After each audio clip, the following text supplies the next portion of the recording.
আপনাদেরকে চমৎকার কথা বলে ভিডিও করছি। আশা করি দেখলে আপনাদের সকলের ভালো লাগবে। তো এটা খুবই চমৎকার একটি জায়গা, খুবই সুন্দর, মানে এত সুন্দর জায়গা বলার মতো না। যারা সরাসরি এসে দেখে থাকেন চোখে তারাই একমাত্র উপলব্ধি করতে পারেন, তাছাড়া কেউই উপলব্ধি করতে পারেন না। তো আপনাদের ভিডিওর মাধ্যমে যতটুকু সম্ভব দেখানোর চেষ্টা করি আর কি।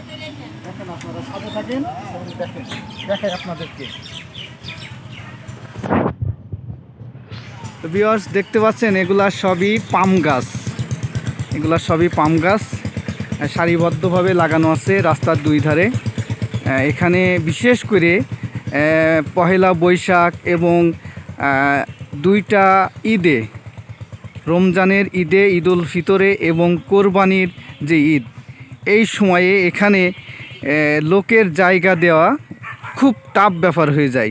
হ্যাঁ, এটা একটা ফার্ম, এখানে সরকারি প্রতিষ্ঠান এগুলা এখানে আপনাদের দেখাই এবং আমি বিস্তারিত বলছি যতটুকু সম্ভব বলবো।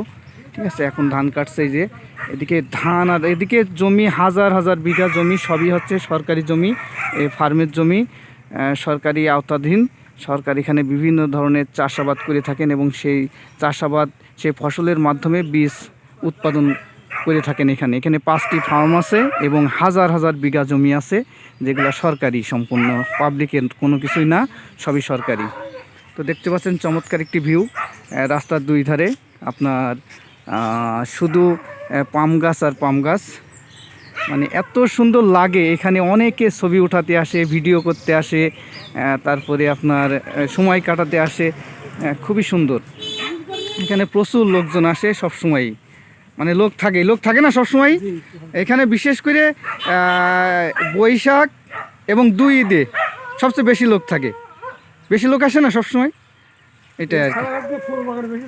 হ্যাঁ হ্যাঁ, কুশোডাঙ্গায় তো যাই, কিন্তু এখানে ওখান থেকে ঘোরার পথে বা যাওয়ার পথে এই জায়গাটাই বেশি লোকজন।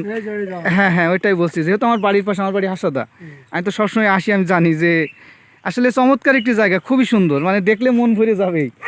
আর এই যে ফার্মের বিভিন্ন ধরনের চাষাবাদ সবসময়। তো ভিউয়ার্স দেখতে পাচ্ছেন চমৎকার একটি জায়গা, খুবই সুন্দর জায়গা, আপনাদেরকে একটু দেখানোর জন্য। আপনাদের যদি ভালো লাগে আমার ভিডিওটা করার সার্থকতা আমি পাবো। আমার মূল উদ্দেশ্য থাকে আপনাদেরকে আমি যেহেতু গ্রামে বসবাস করি, গ্রামীণ পরিবেশের কিছু ভিডিও আপনাদেরকে করে দেখানোর চেষ্টা করি, যে যারা শহর অঞ্চলে থাকে বা বহির্বিশ্বে থাকে, তারা এই ধরনের পরিবেশ, এই ধরনের লোকেশনগুলো দেখার সুযোগ তারা পায় না। হয়তো গাড়ি বাড়ি বিল্ডিং তারা চোখে দেখে থাকে, কোনো বিষয় না, কোনো ব্যাপার না, বাট এই ধরনের পরিবেশ আসলে তারা তাদের চোখে দেখতে পায় না বলতে গেলেই চলে। তো দেখতে পাচ্ছেন দুই ধারে রাস্তার দুই পাশে পাম গাছ দ্বারা বেষ্টিত এই দত্তনগর ফার্মটি, এবং এখানে দেখতে পাচ্ছেন এই যে ফার্ম আছে, ওই যে দূরে দেখছেন ওটা হচ্ছে আপনার গরুর ফার্ম, ওখানে প্রচুর গরু আছে। আর পাশে ওই যে ধান সংগ্রহ চলছে, ওই যে ওই জায়গাটায়। আসলে অত দূর হেঁটে যাওয়া আমার দ্বারা এখন সম্ভব হচ্ছে না, কারণ এখন অলরেডি রোদ উঠে গেছে, তাপমাত্রা উঠে গেছে, আর এত হাঁটাহাঁটি একটু সমস্যা আর কি। তো আপনাদের দূর থেকে যতটুকু সম্ভব আমি দেখানোর চেষ্টা করছি, আপনারা দেখে আশা করি আপনাদের ভালো লাগবে, অবশ্যই ভালো লাগবে ইনশাল্লাহ। আমি যেসব ভিডিও করি আপনাদের মনোরঞ্জন যাতে হয় এবং আপনারা একটু হলেও আত্মতৃপ্তি উপলব্ধি করতে পারেন, এটাই থাকে আমার উদ্দেশ্য। আপনাদের ভালো লাগাই আমার ভালো লাগা, কারণ আপনাদের ভালো লাগলে আমার ভিডিও করাটা আমার সার্থকতা হবে, এটা আমার মনে হয়। তো যাই হোক ভিউয়ার্স, একটা কথা মনে রাখবেন যে সব সময়ের জন্য চেষ্টা করি আপনাদের মনকে উৎফুল্ল এবং আনন্দ দিতে, মনটাকে আপনাদের যাতে মনটা ভালো হয়, ভালো থাকে, এই ধরনের কিছু ভিডিও আমি তৈরি করে থাকি আপনাদের দেখানোর উদ্দেশ্য, এর বাইরে কিছু না। তো আমার ভিডিওগুলি যদি ভালো লাগে, আমি যে ধরনের প্রতিবেদন তৈরি করে থাকি, আসলে আমার শর্ট ভিডিও করতে ভালো লাগে না, কারণ একটা জিনিসের যদি পরিপূর্ণতা না দেওয়া যায় তাহলে সেটা আমার কাছে যেন মনে হয় যেন যে পূর্ণতা পেল না। এই জন্য আমি যেটাই দেখাই, যখনই যাই করি, ভিডিও করি, সেটা আপনাদেরকে পুরাপুরি দেখানোর চেষ্টা করি এবং বিস্তারিত বলার চেষ্টা করি। তো এখানে যে কথা বললাম, এটা সরকারি ফার্ম, এখানে মোট 5টি ফার্ম আছে এবং সেই ফার্মে আপনার হাজার হাজার বিঘা জমি আছে, যে জমিগুলোতে আপনার চাষাবাদ হয়ে থাকে, বিভিন্ন চাষাবাদ, এবং সেখান থেকে বীজ সংগ্রহ হয়ে থাকে। এই একটা নতুন জাতের ধান দেখছি, এই যে একটা নতুন জাতের ধান দেখছি, এটা ধান দেখাচ্ছে শাকের মতো, কিন্তু দেখেন এটা ধান।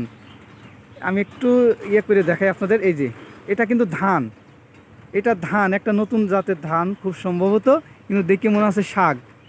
এটা নতুন জাতের একটা ধান। তো এখানে বিভিন্ন রকম চাষাবাদ করে থাকে, যেহেতু সরকারি প্রতিষ্ঠান এটা, এখানে সরকারি কর্মকর্তারা আপনার বিভিন্ন কিছু গবেষণা করে বিভিন্ন জাতের ধান, গম এবং অন্যান্য ফসলাদির বীজ গবেষণা করে সংরক্ষণ করে থাকেন আর কি। এখানে হাজার হাজার বিঘা জমি, 5টা ফার্ম আছে, হাজার হাজার বিঘা জমি রয়েছে এখানে। তো সকলে ভালো থাকবেন, আমার জন্য দোয়া করবেন, সকলের জন্য আমিও দোয়া রাখি। আমি যেন আপনাদেরকে এমন সুন্দর সুন্দর কিছু লোকেশন আপনাদের দেখাতে পারি, আপনাদের ভালো লাগে যেন সেই চেষ্টা করতে পারি। তো সবাই ভালো থাকবেন। আসসালামু আলাইকুম ওয়া রাহমাতুল্লাহি ওয়া বারাকাতুহু। আল্লাহ হাফেজ।